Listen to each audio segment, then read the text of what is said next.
여러분 안녕하세요. 통유미입니다.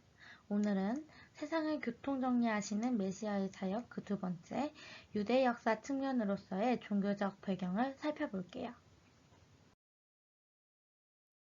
지베르 왕제, 본디오 빌라도 15회 회로 족보 이야기들을 하면서 세계사 차원으로서의 정치적 배경의 그런 핵심들을 찝어줬어요. 오늘은 유대 역사 측면으로서의 그 종교적 배경의 핵심인 루사니아를 알아보도록 할게요. 루사니아는 로마 사람이에요. 로마 사람으로 알 수 있는 그런 방법은 루사니아가 왕실 칭호인데요. 이 루사니아의 아버지 이름도 루사니아예요. BC 36년에 아버지가 처형을 당해요. 근데 이 처형 당한 이유가 억울한 이유로 처형을 당했던 것 같아요. 그래서 너희 아버지가 억울하게 죽었으니까 내가 너를 왕으로 세워줄게 하고 세워주면서 그 당시에 시리아 지역까지 아우르는 유명한 사건이 기록되어 있어요.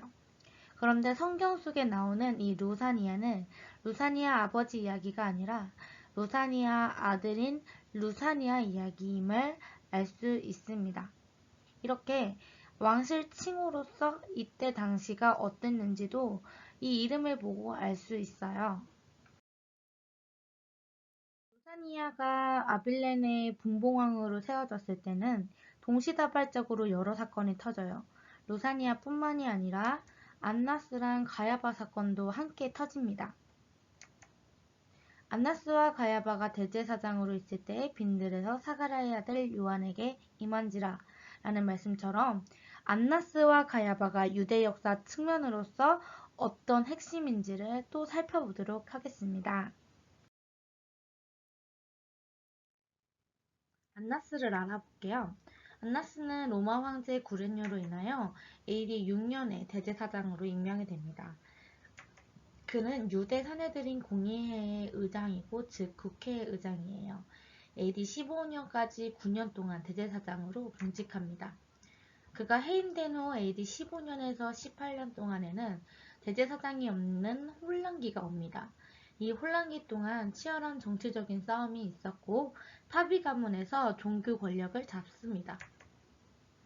근데 이 대제사장은요, 민수기 35장 25절 말씀처럼 종신직이라는 것을 알 수 있어야 돼요. 현대의 대제사장이 죽어야만 다음에야 대제사장을 세울 수 있다는 거예요. 민수기 35장 25절 그는 거룩한 기름 부음을 받은 대제사장이 죽기까지. 그런데 이렇게 대제사장이 죽은 후에야 대제사장을 세울 수 있는데 파비 권력이 아까 권력을 잡았다고 했죠. 이게 왜 배경이 상당히 혼란스럽냐? 파비 가문에 두 아들이 있었어요. 근데 이들이 권력을 잡음으로 인해서 아직 안나스가 죽지 않았단 말이에요. 죽지 않았는데도 불구하고 이스마엘과 엘르아살이 연이어 제사장이 됩니다. 근데 그 기간은 2년밖에 안 됐었고요. 2년 안에 얘네들이 해임이 됐어요. 이렇게 파비의 아들들이 대제사장이 됐음에도 불구하고 사내들인 의장은 누구냐? 안나스예요. 사내들인 공의회는 로마에서 뭐라 말할 수 없는 종교 집단의 그 최고 의결 기관입니다. 그래서 정치적으로는 대제사장이 이스마엘과 엘르아살이 될 수 있었지만 공의회의 인사권도 가질 수 없었고요. 실세는 안나스라고 보시면 됩니다. 후에 이 두 아들이 폐위가 되고 가미데스 가문이 또 권력을 잡아요. 그래서 시몬이 대제사장으로 오릅니다. 이 시몬도 26년도에서 28년 2년 동안 일을 하고 또 폐위를 합니다. 근데 안나스가 왜 문제가 생겼는가? 성전 안에서 장사를 했어요. 그래서 공생의 사역을 예수님이 시작하셨을 때 이 성전을 다 엎어버려요. 그때부터 안나스가 정치적으로 위축이 됩니다. 그래서 애가 잘리게 돼요. 그래서 그 부분에 대해서 원한을 계속 품고 있었고요. 시몬이 폐위하고 나서 로마에서는 대제사장으로 이미 잘렸지만 실세인 안나스가 조카이자 사위인 가야바를 대제사장으로 세웁니다. 그리고 다음에 예수님을 잡아서 십자가에 못 박히게 하시고요. AD 70년까지 안나스가 계속 권력을 잡다가 예루살렘 성전이 파괴가 됩니다. 그래서 성경에서 대제사장들에게 라고 말을 할 때는 정치적 대제사장과 유대인들이 대제사장이라고 여기는 대제사장이 있다라는 거를 알아두셨으면 좋겠어요. 그래서 정치적 대제사장이다 라고 하면 이스마엘과 엘리야살, 시몬 이런 애들이고요. 유대인들이 대제사장이라고 여기는 대제사장은 안나스예요. 그리고 지금 이 도표에 보시면 분홍색, 초록색, 보라색 이렇게 있죠.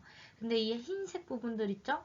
이 흰색 부분들도 실세는 그래도 안나스가 있었다라는 거를 알아두셨으면 좋겠어요. 여러분, 우리는 이 영상을 통해서 예수님은 이런 혼란한 배경 속에서 등장하셨고, 하나님이 말씀하시는 공생애를 시작했고, 그 공생애 동안 다 정리했다라는 걸 알 수 있어요.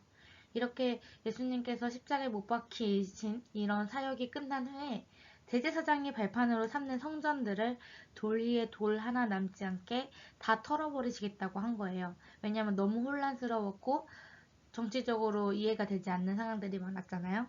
그리고 나서 유대 민족 또한 전 세계로 흩어버리고 교회를 설립하세요. 그리고 세계 역사에 로마로 복음이 들어가고 그 다음에 전 세계로 복음이 흩어졌어요. 여러분 이렇게 예수님께서는요. 핵심 인물들을 통해서 복음을 정리해 주셨어요. 이렇게 세상을 교통정리하시는 메시아의 사역, 다음 시간에는요. 세례 요한의 사역적 차원으로서 예수님이 또 어떤 것을 정리해 주셨는지 보았으면 좋겠어요. 오늘 영상이 도움이 되셨다면 좋아요와 구독 눌러주세요.